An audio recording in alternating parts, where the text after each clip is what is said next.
نبی پاک صلی اللہ علیہ وسلم نے ارشاد فرمایا، جب شعبان کی 15ویں رات آئے تو رات کو بیدار رہا کرو اور صبح کو روزہ رکھا کرو۔ تو جب حضور نے کہہ دیا بیدار رہو تو پھر کسی کو سونا نہیں چاہیے، بیدار رہنا چاہیے۔ اور بیداری کا مطلب یہ نہیں کہ وہ آدمی بس جاگتا رہے، اس کا مطلب یہ ہے کہ وہ اللہ اللہ کرے، درود پاک پڑھے، عبادت کرے، تلاوت کرے، ذکر فکر میں رہے۔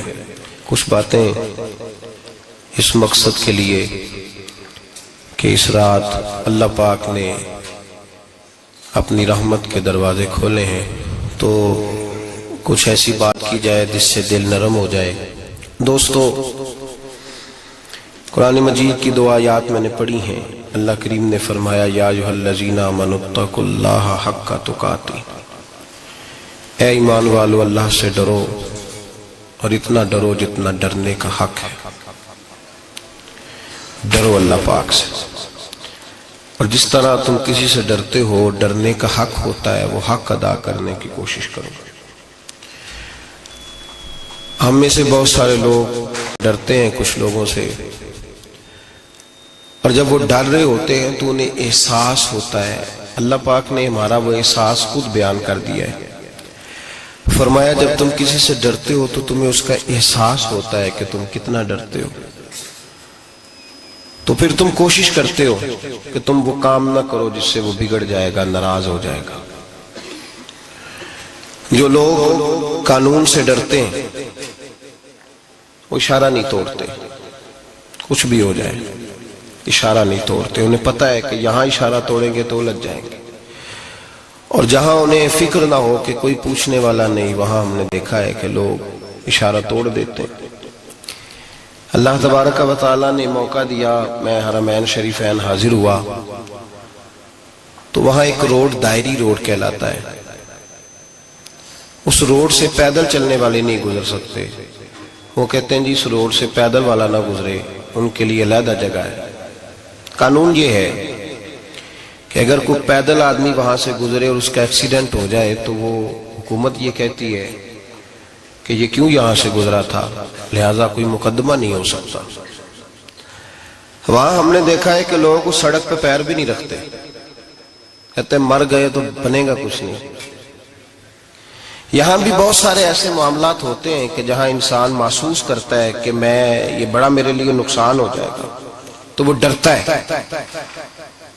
ایک چھوٹی سی بات ہے کہ رات کو کوئی آدمی اپنا دروازہ کھلا رکھ کے نہیں سوتا، حالانکہ کوئی حرج نہیں، کبھی کھلا رہ بھی جاتا ہے، اور اگر کبھی رہ جائے تو جس کی ذمہ داری بند کرنے کی ہو اس کے ساتھ پھر جو رویہ ہوتا ہے گھر والوں کا، یہ خوف ہے ہمارا اندر کا، تو بڑی شدت کے ساتھ ہم اس شخص کو سخت سست کہتے ہیں، ڈانٹتے ہیں، کہتے ہیں تو نے خیال ہی نہیں کیا، جمع پونجی لٹ جاتی تو یہ خوف ہے، یہ ہمارا اندر کا یہ خوف ہے۔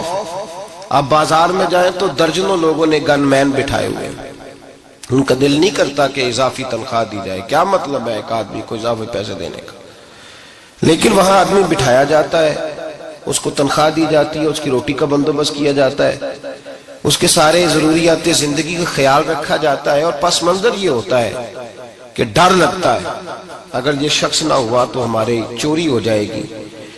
اللہ فرماتے ہیں کہ تو جہاں سے ڈرتا ہے تجھے پتا ہے،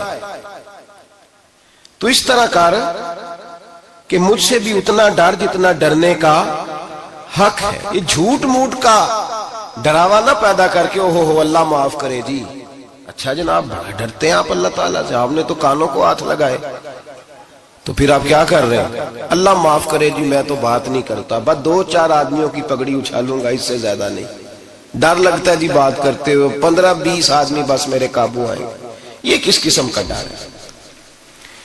ڈرنے کا حکم دیا، اور میرے رسول کریم سید عالم صلی اللہ تعالی علیہ وآلہ وسلم نے ارشاد فرمایا کہ تو رب کریم سے دنیا میں ڈر جا جس طرح ڈرنے کا حق ہے۔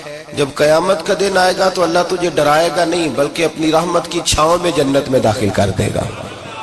یہاں ڈر، ایک جگہ تو اللہ نے فرمایا ڈرو، اور کچھ جگہوں پہ فرمایا کہ جو میرے علم والے بندے ہیں نا، جن کو میں نے علم دیا ہے، عالم ہیں، ان کے بارے میں فرمایا کہ ان کے دلوں میں میری خشیت ہے. انما یخشی اللہ من عبادہ العلماء، اللہ کے بندوں میں سے جو علم والے ہیں وہ اللہ کی خشیت رکھتے ہیں. قرآن نے ایک جگہ کہا ڈرو، خوف کا لفظ بھی استعمال کیا، وَلِمَنْ خَافَ مَقَامَ رَبِّهِ جَنَّتَانِ، خوف بھی ہے اور خشیت بھی ہے. ان دونوں کا معنی ایک ہی ہے، ڈرنا. خوف کا معنی بھی اور خشیت کا معنی بھی، ڈرنا. جب آپ علماء لغت کو پڑھیں گے، عربی ادب کو جاننے والے لوگوں کا مطالعہ کریں گے، تو انہوں نے یہی لکھا ہے کہ ان دونوں کا معنی ڈرنا ہے. میری طرف دیکھیے، توجہ کریں، کچھ سمجھانے لگا ہوں، اس نقطے کو ضرور سمجھیے گا. خشیت کا معنی بھی ڈرنا ہے، خوف کا معنی بھی. لیکن جب صوفیاء کے پاس جائیں نا، صوفیاء جو قرآن و سنت کی روح کی تفسیر کرنے والے ہیں، تو وہ کہتے ہیں نہیں، خشیت اور خوف میں فرق ہے. خوف اور ہوتا ہے، خشیت صوفیاء اس کی تفسیر اور کرتے ہیں. وہ کہتے ہیں خوف بھی ہوتا ہے اور خشیت بھی ہوتی ہے، الگ الگ چیزیں ہیں، ایک نہیں. بڑی خوبصورت بات ہے، اگر آپ سمجھ گئے تو آپ کو فائدہ دے گی.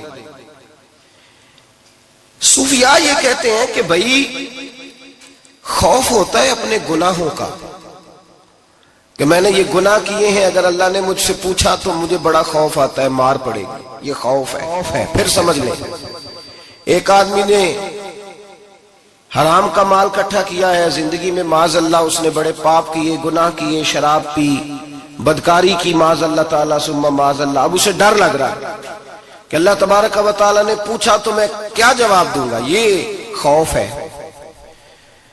اور خشیت یہ ہے کہ ایک آدمی سارا دن نماز پڑھتا ہے، روزہ رکھتا ہے، عبادت کرتا ہے، اللہ کو یاد کرتا ہے، پھر بھی ڈرتا ہے.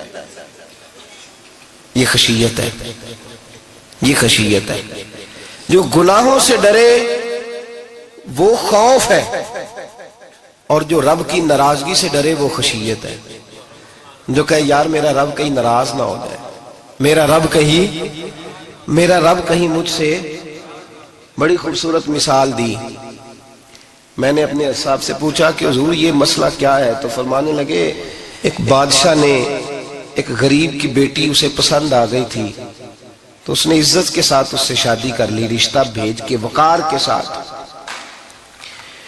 بیٹی کا باپ اپنی بیٹی کے مقدر پر رشک کرنے لگا کہ میری بیٹی کو بادشاہ نے پسند کیا ہے، بادشاہ کے شہزادے نے رشتہ بھیج دیا ہے.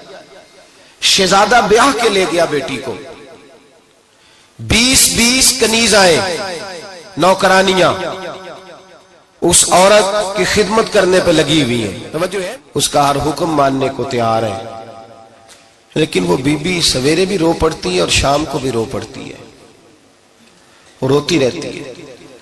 اس سے کسی نے پوچھ لیا کہ بی بی تو روتی کیوں ہے؟ 20 کنیزائیں ہیں، گھر میں سکون ہے، ہر شے ہے، تو روتی کیوں ہے؟ تو وہ کہنے لگی اصل بات یہ ہے کہ جو کچھ مجھے ملا ہے میں اس کے قابل نہیں تھی، تو میں ڈرتی ہوں میرا سائیں کہیں ناراض نہ ہو جائے، وہ ناراض نہ ہو جائے. میں قابل نہیں تھی، میری اوقات نہیں تھی. یہ من آنم کے من دانم، میں جو ہوں اس کا مجھے پتا تو ہے. اس نے میری حیثیت سے، میری اوقات سے، میرے ظرف سے، میری محنت سے بڑا بڑھ کے مجھے عطا کر دیا. میری چونکہ اوقات سے زیادہ دے دیا تو میں ڈرتی ہوں وہ ناراض نہ ہو جائے، کہیں میری یہ کھیل، یہ جو میں نے گھونسلہ بنایا ہے، یہ کہیں میرا ٹوٹ نہ جائے. میرے بھائی، میرے رسول کریم سید عالم صلی اللہ علیہ وسلم کے امت کے اولیاء، صلحاء، صوفیاء، اتقیاء، صحابہ، اہل بیت، یہ لوگ جب روتے تھے تو یہ کوئی اس لیے نہیں روتے تھے کہ یہ آج دوپہر کو چینی میں ملاوٹ کر کے آئے ہیں تو اس لیے رو رہے ہیں رات کو. اس لیے نہیں روتے تھے کہ آج انہوں نے جو شکر بیچی ہے اس شکر کے اندر بورا ملایا ہوا تھا. اس لیے نہیں رو رہے کہ آج 10 15 20 لاکھ رشوت کا مال بینک میں جمع کر، اس لیے تھوڑی روتے تھے. یہ تو اس لیے